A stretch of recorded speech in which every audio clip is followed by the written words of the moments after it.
Hey friends, if you wish to find out the application process ID on Windows, which is also called PID, short for process ID, then please watch this video. I will guide you through the best method. Don't go for other methods. There's only one which is feasible.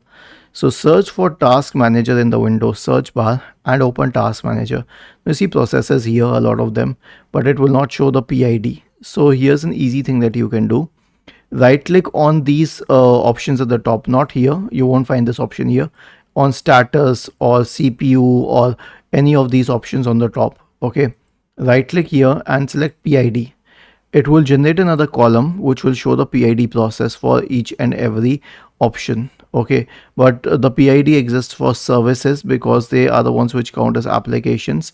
So even if you're using Firefox, it won't show it for the process itself, but you'll have to scroll down and check it for the Firefox service if it is available. Was this helpful? If yes, then please subscribe to the channel, and if not, then let us know in the comment section of the video on how we could help you further.